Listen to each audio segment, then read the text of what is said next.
I feel like after the lackluster performances on Thursday and Monday, I feel like we shouldn't even consider any of those teams in power rankings anymore. Defense go Burr.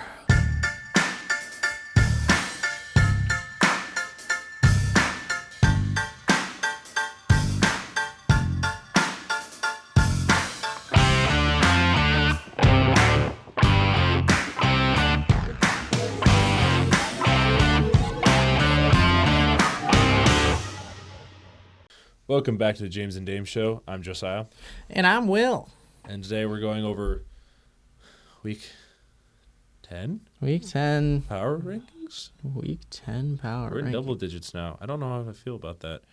I'm maxed out on fingers I can count on. Soon we'll start going to our toes. I don't think you want to see that, though. Yeah, would really not. But kick this off. Let's get into these power rankings with honorable mentions. Yay. I'll kick off because I only got one this week. That's the Chicago Bears. Ooh. They've been playing some pretty good football. Okay. It's not pretty all the time, kind of like a team we have seen, but they have been able to come away with wins pretty consistently. I mean, one loss in the past 5, 6, maybe even 7 games? I don't know, counting's hard, but I know that one thing I do know is the Bears have been able to clutch these games out, even when most of the game doesn't look good. They've been pretty decent in the clutch. Yes. I was about to say, they've had, 4 game-winning drives already this season, so the Bears are the Bears. And unironically, that is one of my honorable mentions. The other one, I have to put the Ravens in. I'm not gonna lie. They're honorable mentions in the sense that they've risen in ranks that are outside the top 10s. I guess I should have prefaced that a little bit. Ravens have moved up because that AFC North division is not as locked down as we assumed it to be, especially the first half of the season. Steelers don't have it quite locked down yet, and the Ravens are hungry as ever. Let's go into the top 10. Yeah. Starting at number 10, I have the Tampa Bay Buccaneers. Dropped them down a little bit from last week because they played the Patriots close. They played them pretty close. But even so, I wasn't super impressed with the Buccaneers team I saw. Defense was a little soft. Offense was not moving it kind of the way they'd seen. And they just, to me, hadn't looked like the same Buccaneers team they had earlier in the year. Which is fair. I had to drop them a little bit because of the way they looked rather than just the fact that they lost. So Which is honestly fair. Yeah, I'm gonna have the Bucs at down at 10. Here we go again. Same story, different week. Yeah, Buccaneers are also my 10. I promise it should be different going up from 10. Similar situation.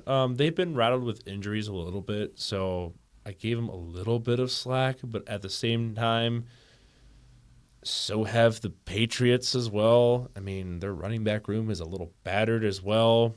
It's pretty much just Travion Henderson. Yeah, I mean, that's kind of all it is. But at the same time, it's like the Patriots, they're very beatable. They're just very well coached. The roster is not of super high caliber. No, but they are coached very well. They're coached well, and Drake May is doing an amazing job of operating that offense to its max potential. Yes, and that's kind of how they lost Buccaneers. That's how they lost. It's just they weren't on the same caliber of coaching. That does not surprise me coming from the head coach of Tampa Bay. No offense to that guy, but He does not win them games. Moving on to number 9. I have the Kansas City Chiefs. I left them here because they were on a bye. And I'm pretty sure I had them at 9 last week. Did move stuff around them, but they didn't move for me because, again, teams moved around them, but as far as their position coming off a bye, it's not really going to change much for them. So here's the differences. I'm glad it happened right away. Number 9. Unfortunately, the Buffalo Bills. What the absolute hell was that game? I have no idea what happened. James Cook didn't do much. Josh Allen, I believe he threw 1 interception, and I think it was just an interception. Well, he had a fumble too. That's what it was. He had a fumble as well. That's not what you want. At the same time, it's something I should have expected, though, because this happens to a lot of good teams. They'll beat like their big rival, or they won't be their big rival, but the next week they do the complete opposite, where they lose a game they shouldn't win, or lose a game they shouldn't lose, or win a game they shouldn't win. Kind of how the Steelers were, just like how they lost to the Packers and then beat the top team in the NFL, except this time it's the Buffalo Bills who beat the Kansas City Chiefs, who went on to then lose to the Miami Dolphins. Moving on to number 8. I don't really know how to feel about this team from this game. I have the Philadelphia Eagles. Fair. Their defense is really good. Offense was sloppy and not pretty. You're going against the Packers, who have a good defense. It wasn't a pretty game, and obviously playing in Lambeau, you're under the elements. It's not an easy place to play, but Eagles, they're just not. They're just another one of those teams that is like, we expected them to come in. Clearly very talented, very good team, but we just haven't seen the consistency. Yeah, which is unfortunate. Which, I mean, for them is mostly just on the offense. The defense has been good and continues to get better. I mean, but with the addition of Jalen Phillips alone. Jalen Phillips had immediate presence. It was very helpful. It's just the offense needs to do something. So Eagles, they just inconsistencies specifically with that offense kind of has them down at 8. Otherwise, not much else to it. I mean, you beat a Packers team. That's the only way I will describe that Packers team, is just a Packers team. But yeah, Eagles. We know your upside, but right now you're not consistently proving it. So I have them down at 8. So this was a hard one for me because I almost went with the Eagles. I almost did. I almost put them down here. But at the same time, playing in Lambeau is not an easy feat. I did lose years off my life watching the first half of that game because I didn't watch the whole game, because when I saw it was 0-0 at half, I decided to turn the TV off and go to bed. It was that bad. However, I do want to give credit where it's due. I don't know where I had them last week. Just with how things shifted, they just didn't get as high as I wanted them to be. I have the Chargers here. So while they did beat the Steelers in a very Steelers home environment, it was a bit sloppy for a bit of that game here and there. But they cleaned up their mess. It took a while to get a touchdown for a bit, or at least the Steelers did. It was just kind of a fiesta of field goals for a while. However, I'm going to give them credit because that defense is really good. Khalil Mack, outstanding player. I'm going to give him his props there. In general, I think the Chargers will progressively get better as long as they don't let injuries hold them back. Which is tough because It's hard to. I mean, we saw the Lions last year. However, it's very rare that it happens. So that's why I'm kind of keeping them down here because that's another reason. The issue with the Injuries. Chargers is, yes, a lot of their injuries, like the reason why they've been able to win is because most of their injuries are centralized to their own line, Yes. which is also really rough. They do have, again, they're missing running backs, but they should get Hampton back in the near future.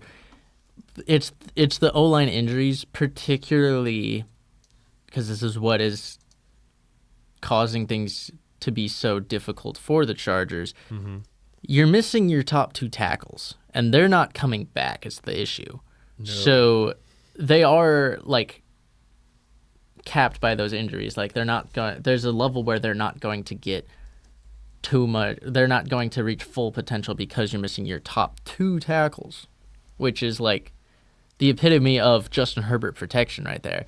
Yes, Gone. pretty much. So they are being capped as far as, like, potential, but they, despite the injuries, have been playing pretty well. Justin Herbert's been playing well. I do agree that they're a team that's up there. I'm a little bit more hesitant with the injuries and stuff and the way they played, beating a really ugly Steelers team this week. So, moving on to number 7.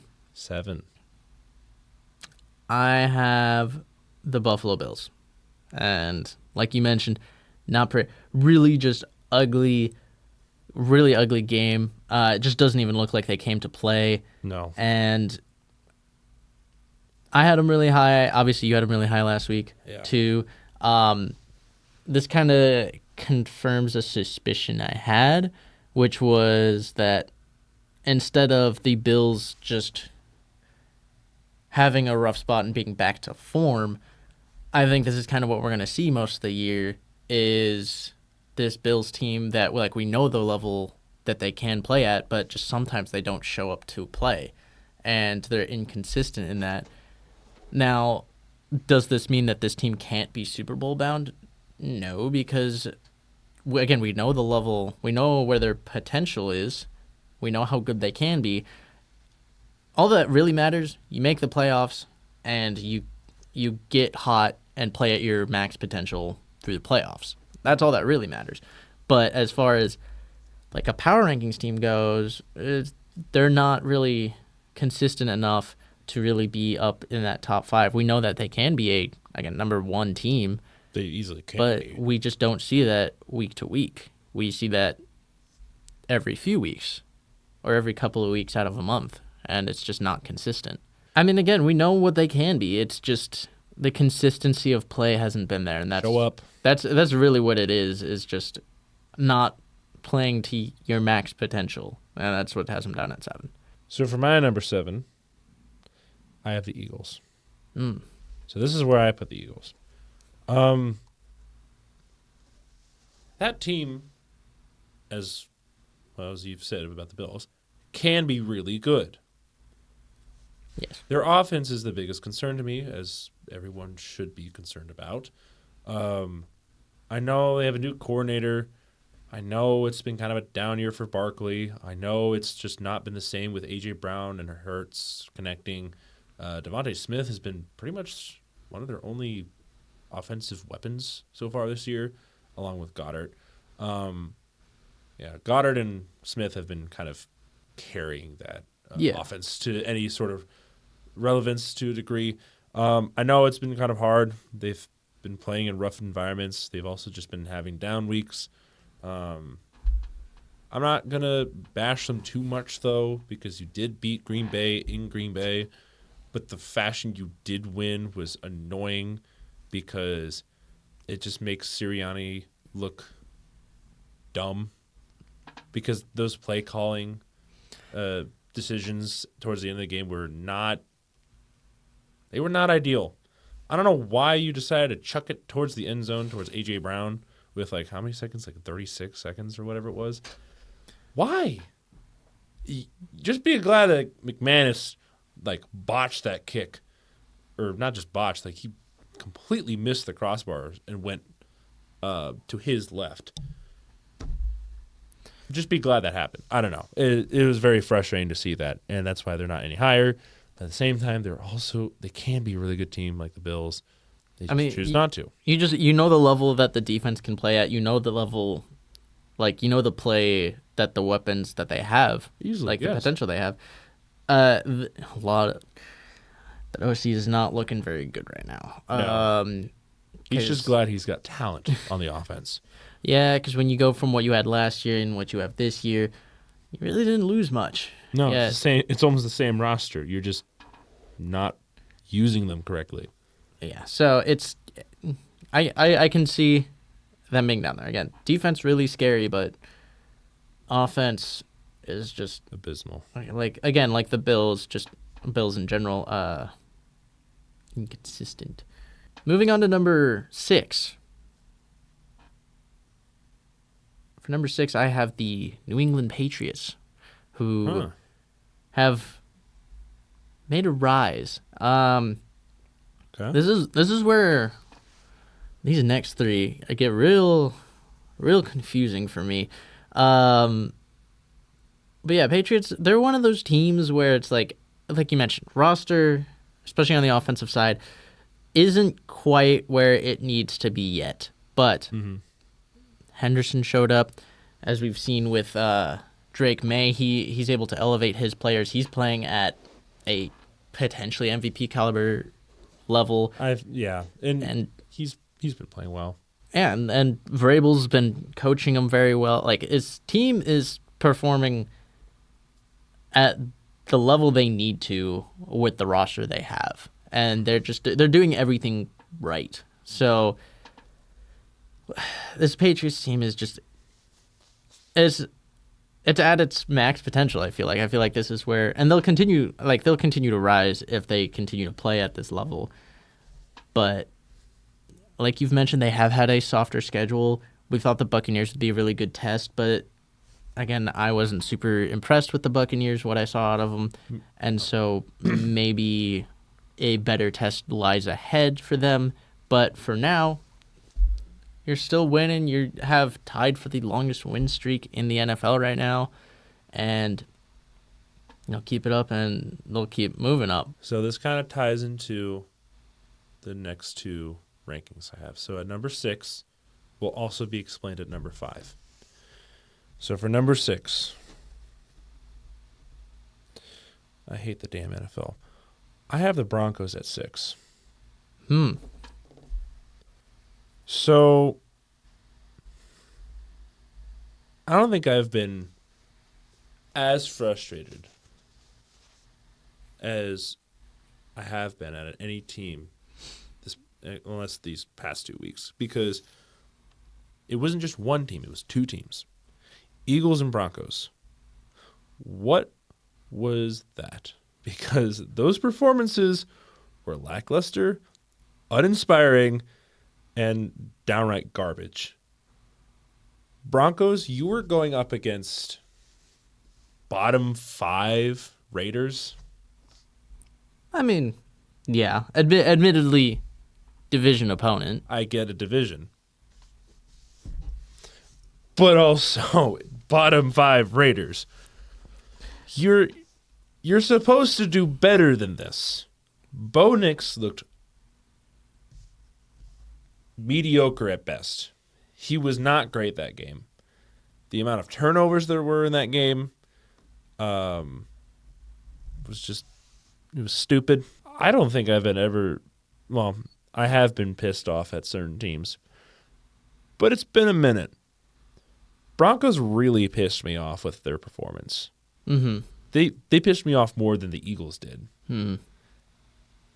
And yet they're still at number 6 because I can't move them higher or lower, because who's better than them, or who's better to be in that position than them? I don't know, because the teams that are below them are not as good as them, or shouldn't be as good as them. The Broncos underperformed.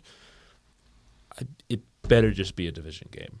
That better not be the story for the rest of the season. Otherwise, you're going to go on a downhill spiral. Kind of like the, what was it, 2023 Eagles, where they started 10-1. Don't do that, please. I do not want to see that again, because this is very eerily similar to a degree. Don't do that. Moving on to number 5. I have the Denver Broncos. Listen. Yes, ugly game, but part of the reason why the Broncos are even like up here hasn't been that they were winning games the prettiest. Most of the weeks was they only showed up for one quarter. This week it was inconsistent. This week it was the defense showed up for 4 quarters. The offense didn't really show up.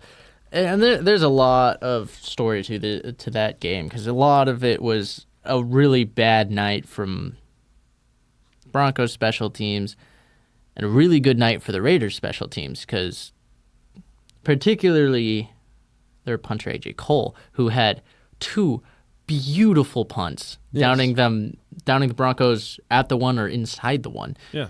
And those were punts I had to watch back and was I will amazed. give them their props though. Like those special team plays were probably the only bright spot in that entire game. Yeah. That was about it. Again, the offense for the Broncos was not really there. They went 3 and out all but like 2 or 3 drives. It was not good, but that's kind of been the story of the Broncos all year, is they've never played a complete game. Just most of it is, again, inconsistent. Like, the offense doesn't usually show up until the 4th quarter. Defense kind of keeps them in it. This one, defense kind of won the game in its entirety. The offense only had to score twice to win a game that... And they also got lucky, because it did rely a little bit on a Raiders missed field goal that would have tied the game there. It wasn't pretty, but this Broncos team, week in, week out, I mean, I brought it up with the Patriots, Broncos, the other team, who have that tied for winning streak at 7 wins. They've been more consistently winning. Again, it's not the prettiest fashion like the Patriots, like, the Eagles. It's not the prettiest fashion, but they are doing it. And I just also, reason the Broncos for me are above the Patriots, more talent, and that defense is much scarier. Understandably, the offense isn't as pretty, but yeah. So for my number 5, which also ties into why 6 was a thing, I have the Patriots here. I don't like having them here, but paired with their win against the Bucs and the Broncos not doing very well, they kind of had to move up just one spot this week, only because of those 2 reasons. And also, the Buccaneers didn't even have Baker Mayfield for some of the game. He went in, I think it was, with a 10-7 lead, going into half, or about going into half. He rejoins the game down 11. So, yeah, I don't think that's being told or talked about enough right now. So if Baker Mayfield was there the entire game, I think the result would have been different. However, he wasn't. So Patriots took advantage of that. I mean, I hate saying it, but Stephon Diggs also did pretty well that day. Like we mentioned, Trayvon Henderson. Those 2 with Drake May put up a pretty decent performance, enough to put them over the Broncos just for this 1 week. I don't think they'll stay there, but performance-wise, they performed a lot better. And I don't know. Like I said, they won't stay here for very long. I'm not getting the same vibe as I did when Mac Jones did really well his first year. this is a different kind of Patriots rise. May is actually more consistent than Jones. So this is a little bit different, and I don't think the Patriots. I think they should be at least competitive for the next few years. So this is the start. This is the start to something. I don't think they'll win a Super Bowl right away, but they might appear in one very soon if they continue to play like they are. And also, May will probably be there for 3 more years. So he's probably going to be the next franchise QB. So that is the look of it. Yeah. Moving on to number 4. Man, they really jumped up here. I have the Seattle Seahawks. I still have my doubts as far as how real of a team they are, but the level that they're playing at is just it can't be ignored. No, you can't ignore them anymore. Was it 2 weeks of 40 points? Or 2 weeks where they just shot out to a really early lead and just played from in front the entire game. Really good first halves. Defense played well. And the team's just really scary right now. Again, you did it against the Commanders, who are not looking good, and the Cardinals, who are even worse. I don't like it. It's not against good competition, but you do smack down 2 straight weeks, and it just can't be ignored. So the way they've been playing, they're a really, really damn good team right now. So I have them up at 4. Number 4, I have the Lions. So, I mean, they beat the Commanders, I guess. So did the Seahawks. The Seahawks and the Lions scored the same amount of points, and their opponents scored the same amount of points, 44-22. Yes. Which is very interesting. So the reason why the Lions are here at 4 for me is that they are probably one game back from catapulting themselves up further. It's just the hiccups from their 3 losses kind of deterred them from me, especially with last week. That Vikings loss was kind of bitter. They should have beat them, but obviously that didn't happen. So they're only at 4 because the 3 teams in front of them have been playing phenomenal. So that's basically it. At number 3, I have the Detroit Lions. I have them here. They're a really good team. Obviously, they're not sweeping the division like they did last year. But, Dan Campbell called a really good game. They played really well. The Lions are really good and really scary. They do have a little bit of that inconsistency, but not as they've been a little bit more consistent than a lot of the teams that we've had these concerns about, like the Packers, the Bills, the Eagles. They've been a little bit more consistent. Mm-hmm. We see kind of a few weeks out of the year that they've kind of crumbled under some pressure, but I don't know. Last week they looked really good. I feel pretty good about them up at 3. I don't know. We'll have to see how it goes forward, but I have more trust, more faith in the Lions and what I've seen out of them than I do a lot of the teams below them. Not more than the 2 above them, though. Number 3, this is where the Seahawks are. Will doesn't like it because he doesn't always like the Seahawks for some reason. I just don't trust them. Yeah, and I don't trust the Patriots. So the Seahawks are up here. Like you mentioned already, back-to-back weeks of putting up over 40. The thing is that this Seattle team is definitely different from years past. Oh, absolutely. This is a revamped Seattle team that has not been this good probably since second to last year of Wilson's tenure, maybe even his last year. Just kind of depends on where you want to place it. Sam Darnold, he's had a revival of a career. I mean, obviously he started in Minnesota, and now he's here. He's looking good. I don't have any quarrel with him. Excuse me. But with the other pieces on the Seattle team, this is nice to see. We finally get to see JSN actually performing up to probably his ceiling or even close to his ceiling. I did see that he is currently on track to barely break Calvin Johnson's single record of receiving yards. Barely. He's playing phenomenal. Who was it?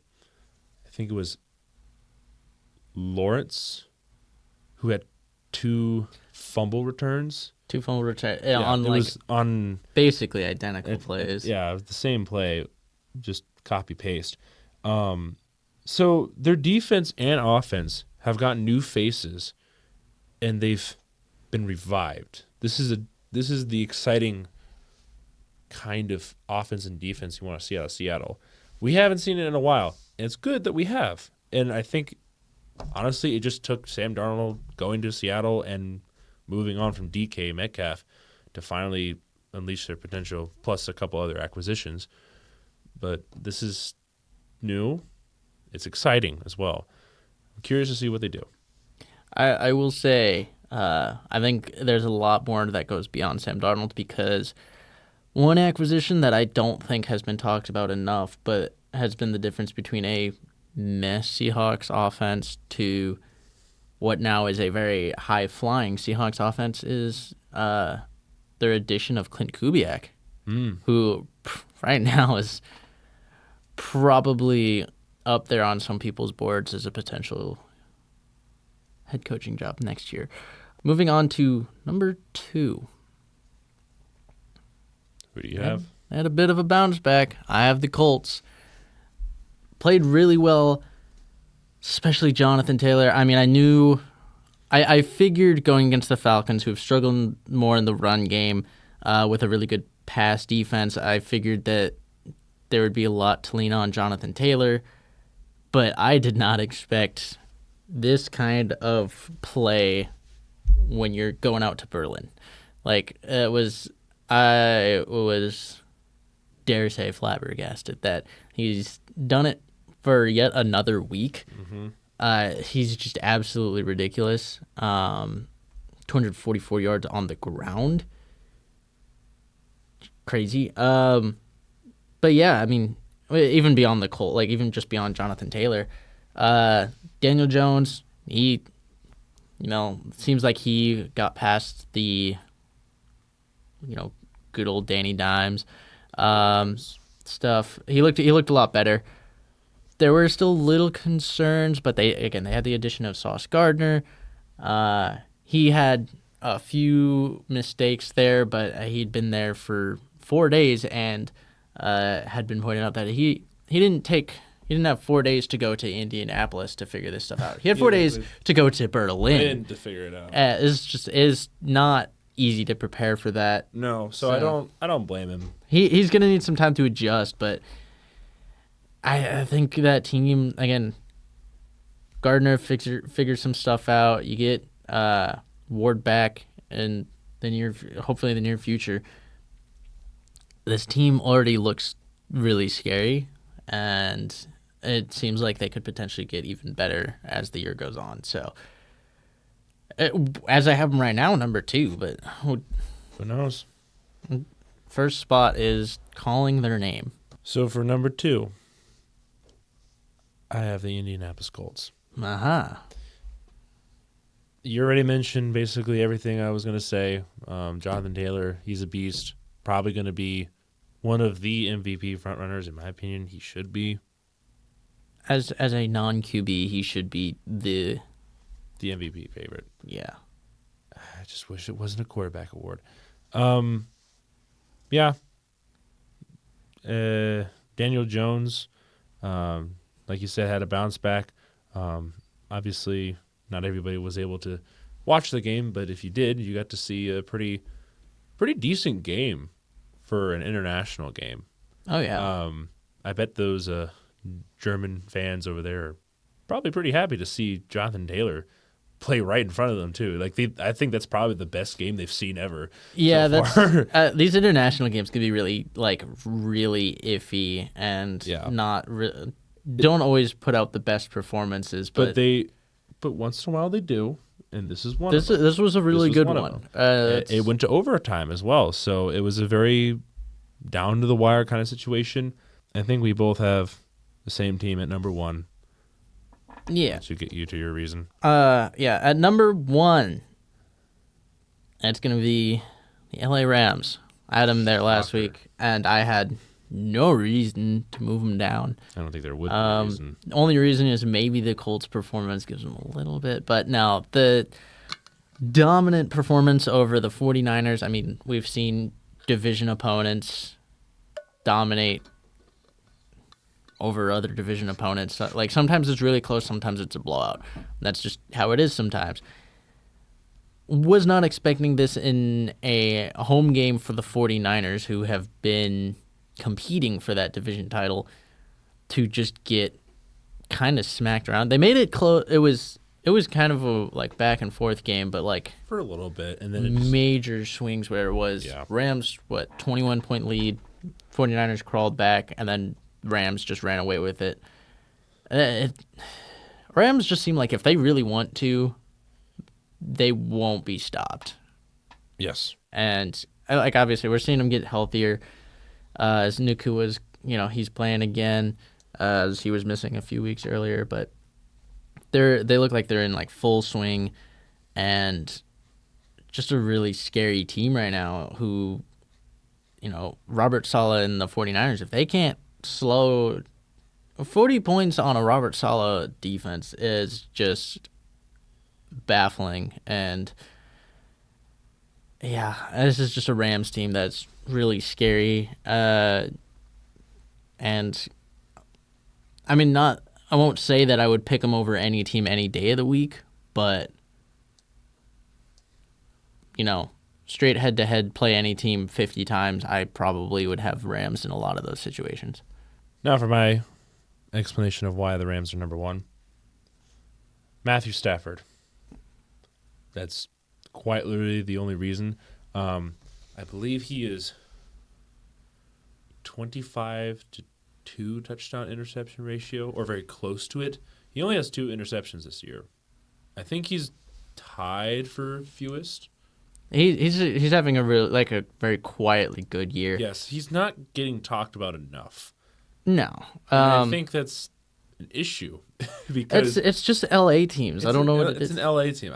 Well, the thing is that they're one of the biggest markets too, and they should be talked about more, but they're not. LA teams never are. No, that's the other thing. It's just, well, at least when it comes to football. Yeah. The issue is that it also just kind of undermines all their effort, honestly, because like you mentioned, Nakua, he's back. Devontae Adams stepped up when he was injured, and he's been doing pretty well. Yeah. Even at the they're firing. he is. They're firing. Both of them are firing on all cylinders. So Yes. that pass game has gotten really scary as Adams has kind of settled in. Mm-hmm. But yeah, I mean, like you mentioned, you have Nakua, you have Adams, who are really scary. Matthew Stafford's been a great quarterback. He has 3 straight games of 4 touchdowns and no interceptions, which is he's one of the only ones to ever do that. Mm-hmm. I think he had it's either last 4 or 5 games, he had 20 total touchdowns and no interceptions. Yep. Something like that. And it's just he's had a really, really good middle of the year. And it's just going to be, can the Rams keep it up, I think, is the main question. And I think they will. They will. Right now, they're kind of the team to dethrone. That will wrap up the Week 10 power rankings. I had to think about that for a second. yeah, so tell us what you think about it, because I know for a fact that some people will disagree with it. I hope so. Yeah, come on. You won't argue with us. We'll throw haymakers. Yeah. And thank you for joining us for this week's Power Rankings. See ya. Bye.